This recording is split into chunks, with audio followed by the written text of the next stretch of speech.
Well, the left's drive to let anybody into America under any circumstances, no matter what, has become so all-consuming that they've found themselves, as of today, fighting to keep criminals in the United States, literally fighting to do it. Today, the governor of New York, Andrew Cuomo, pardoned 7 immigrants convicted of drug dealing, assault, larceny, and other crimes solely to protect them from being deported. Think Andrew Cuomo would pardon you for those crimes? Wouldn't even consider it, because you're here legally. Meanwhile, Senator Kirsten Gillibrand is laying out the stakes of the fall midterm, saying a triumphant Democratic Party ought to immediately move to abolish border enforcement. Watch this. So when we flip the House and flip the Senate, I think the first thing we should do is deal with the children who are being separated from their families at the border. We should, I think we should get rid of ICE. Jumaane Williams is a New York City councilman. He's a candidate for lieutenant governor of the state of New York, and he joins us tonight. Mr. Williams, thanks for coming on. Thanks for having me. Last time I was here, I had a civil conversation with Tammy. I'm expecting the same now. Yeah, well, you may or may not get it, depending. But I have a very simple question for you, which is, can you imagine a scenario where I get caught dealing cocaine or committing theft or committing assault, and the governor of New York wants me so much to stay in New York that he pardons me as a citizen? Well, there are pardons given out all the time. I think the President of the United States has just handed out a few pardons as well. What I think is happening is, thankfully, the Democratic Party in New York State is finally showing some leadership on this issue, and my hope is that the Democratic Party across this country does the same. And by leadership, you mean saying to illegal aliens, you can commit any crime and you can stay. Because we want people who commit crimes, larceny, drug dealing, assault, DUI. Those are our kind of people. Is that the message that you're sending? No, by leadership, we mean protecting human beings who are being targeted for no other reason but normally what they look like. So we've chosen a group of people. What they look like? You should be targeted. Okay, so Tamar Samuda from Jamaica was pardoned for larceny and assault. Who did Mr. Samuda commit assault against?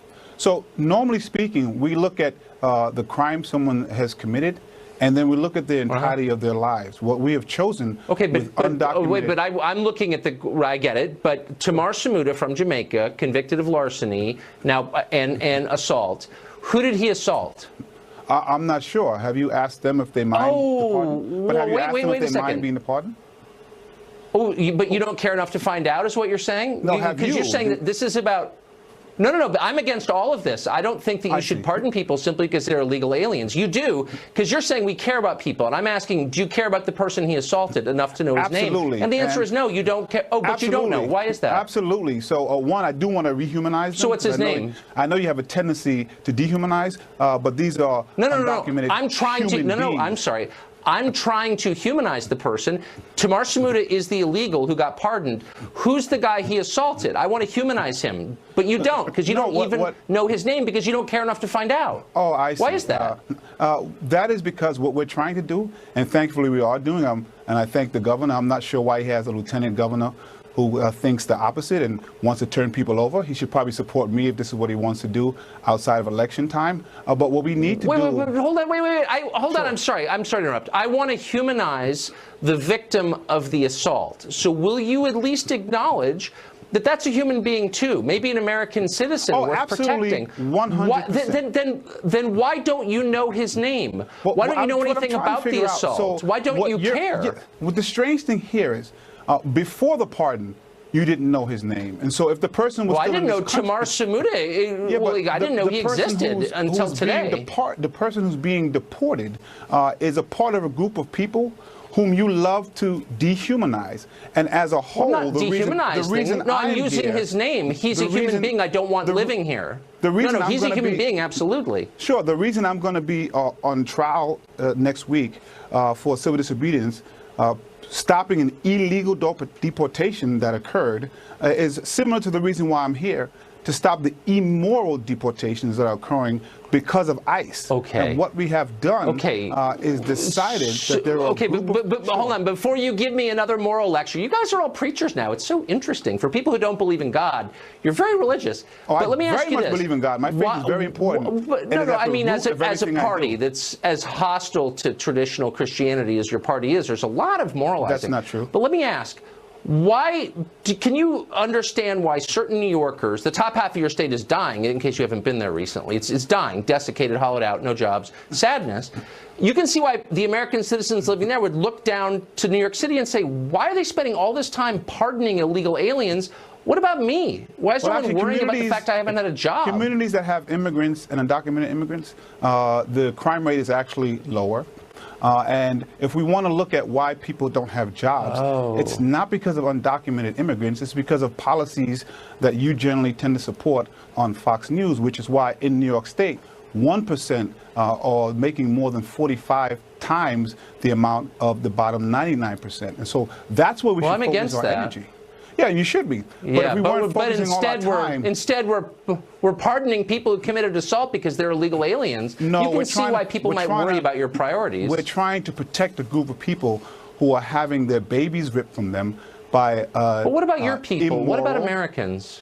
No one cares about them, I've noticed. Of course we do. We care about you. Americans. You don't even know their names, I noticed. You don't know any of their names, and you don't care. So you don't even care. I know Tamar Samuda is getting pardoned for assault. What are the names you don't of the know who he babies assaulted. It's that pretty were funny. ripped from the border from their mother?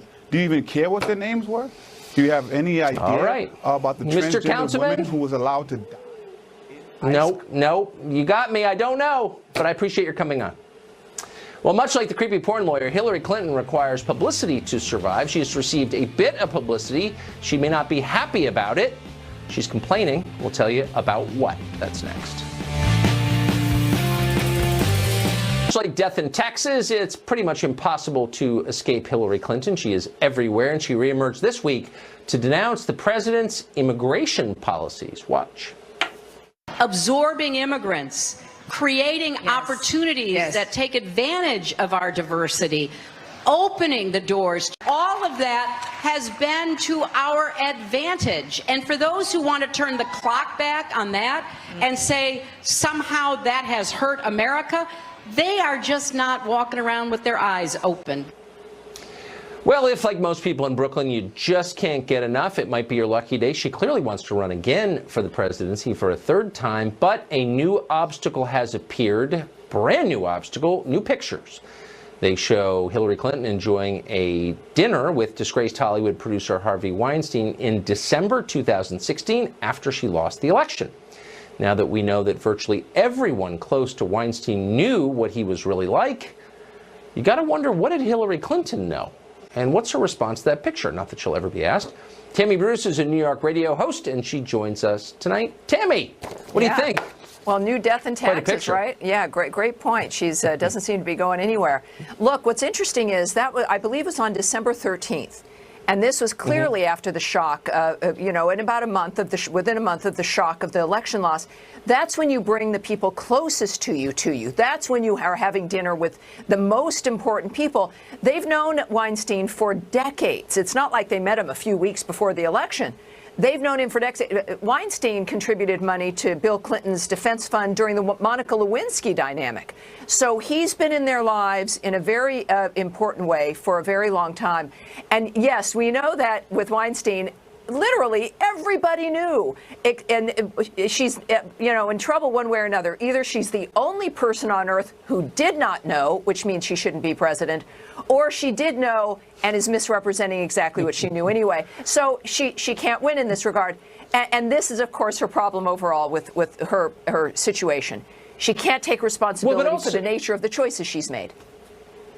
He's also awful. I know Harvey Weinstein. I know a lot of people who know him very well. You won't meet a single person who knew Harvey who doesn't say the same thing, which he's repulsive. Yeah. I mean, from his table manners to his attitude, why would she voluntarily hang around with someone like that? I mean, I think it's honestly, that's a fair question. Right.